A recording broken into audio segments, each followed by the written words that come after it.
Selamat datang di channel kami. Semoga Anda beruntung bisa mengambil hikmah dan manfaat dari video ini. Hari ini, aku ingin membacakan untukmu salah satu kisah cinta paling terkenal sepanjang masa, ditulis oleh William Shakespeare dalam karyanya yang tak lekang oleh waktu, Romeo and Juliet. Sebuah tragedi tentang dua kekasih muda yang berani mencintai di tengah dunia yang memisahkan mereka. Mari kita mulai perjalanan ini bersama-sama. Anakku sayang, duduklah di sini bersamaku malam ini. Aku ingin kau mendengarkan sebuah kisah. Bukan kisah tentang para pahlawan besar atau kerajaan yang jatuh, melainkan tentang dua jiwa muda yang berani mencintai di dunia yang membenci. Mereka tanpa alasan. Kisah ini terjadi di kota tua bernama Verona.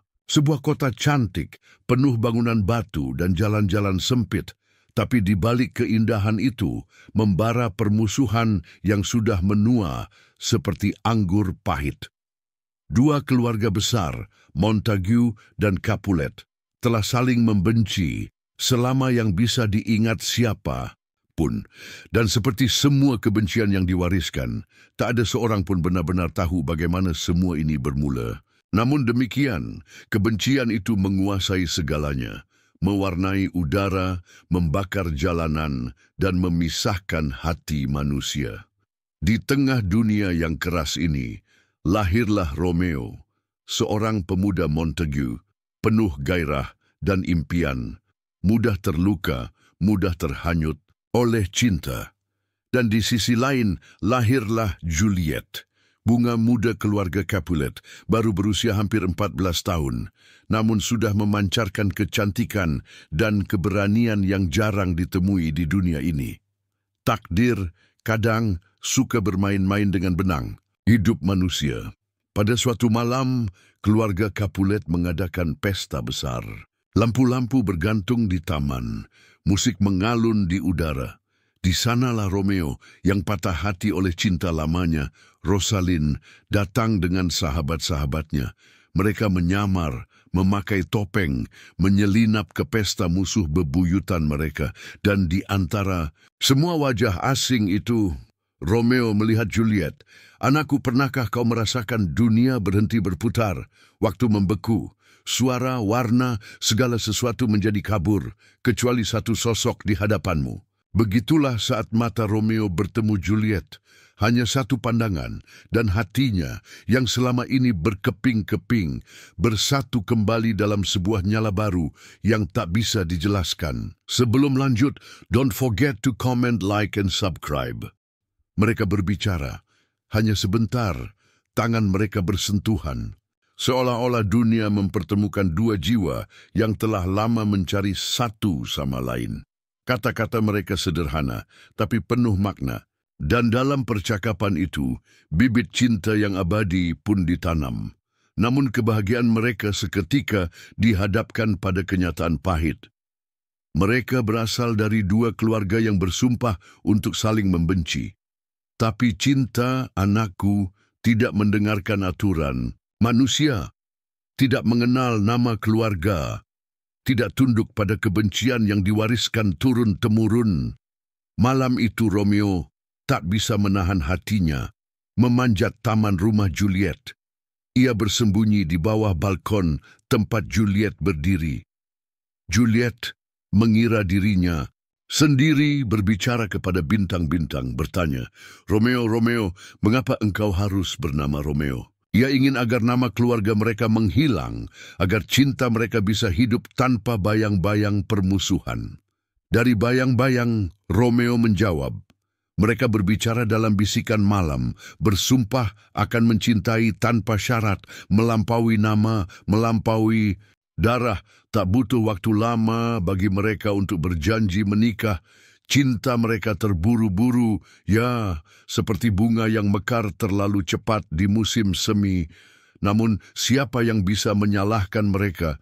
Mereka hidup dalam dunia di mana hari esok tak pernah pasti.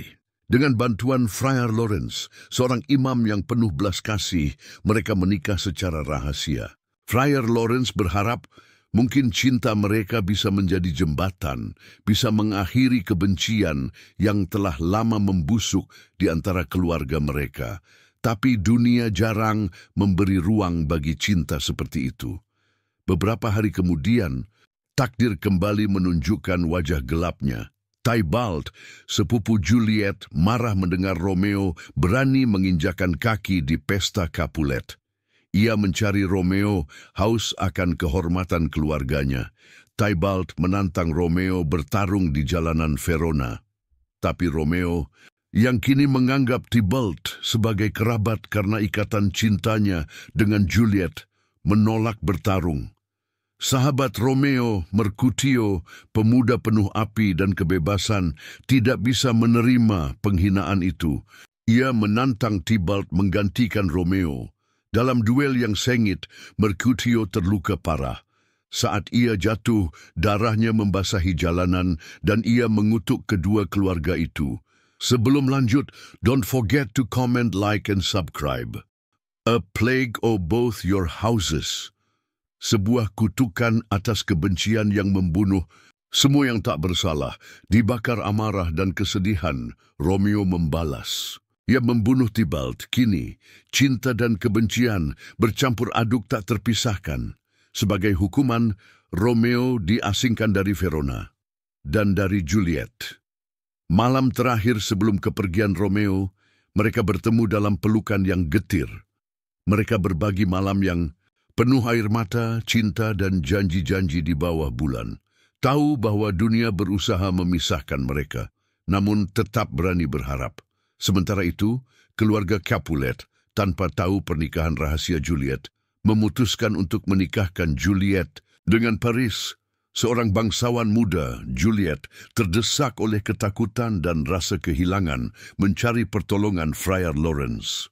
Friar memberikan rencana berbahaya. Juliet harus minum ramuan yang membuatnya tampak mati. Setelah semua percaya ia telah tiada, ia akan dibawa ke makam keluarga. Lalu saat ia terbangun, Romeo akan datang, dan mereka akan melarikan diri bersama.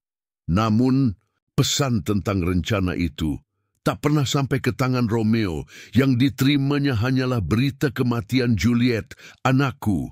Bayangkanlah hatinya. Bayangkan rasa hampa, rasa putus asa yang begitu dalam hingga semua cahaya dunia seketika padam. Romeo, hancur tanpa sisa, pergi ke apotek dan membeli racun. Ia bergegas menuju makam Juliet. Di sana, di tempat gelap itu, ia melihat tubuh kekasihnya. Dingin diam, namun tetap secantik bidadari. Dengan tangan gemetar, ia berbisik kata-kata terakhirnya, menyesap racun itu ke dalam jiwanya dan menutup matanya untuk selamanya. Di sisi perempuan yang ia cintai. Tak lama setelah Romeo menghembuskan nafas terakhir, Juliet terbangun. Ia memanggil Romeo, ia mengguncang tubuhnya, tapi tubuh itu dingin. Tak ada jawaban. Saat itu Juliet tahu, dunia tanpa Romeo bukanlah dunia yang layak dijalani. Dengan cinta yang melampaui ketakutan, ia mengambil belati. Sebelum lanjut, don't forget to comment, like, and subscribe. Dan dalam satu gerakan, menyatukan dirinya dengan Romeo, di tempat di mana kematian tidak bisa memisahkan mereka lagi. Ketika keluarga mereka menemukan dua tubuh muda itu, segala kebencian yang bertahun-tahun menguasai hati mereka runtuh dalam sekejap di hadapan korban yang terlalu indah untuk dibenarkan. Akhirnya, damai datang ke Verona, tapi damai yang datang terlambat dibayar mahal oleh darah dua anak yang hanya ingin mencintai. Dan begitulah, anakku, kisah ini bukan hanya tentang cinta, tetapi tentang keberanian, tentang kesia-siaan permusuhan, tentang betapa cepatnya kebencian bisa menghancurkan yang paling murni di dunia. Ingatlah selalu, cinta itu seperti api kecil. Ia bisa menghangatkan dunia atau bila dibelenggu bisa membakar segalanya. Dan dalam kisah Romeo dan Juliet kita belajar, terkadang dunia butuh kehilangan untuk akhirnya belajar mencintai. Don't forget to comment, like, and subscribe.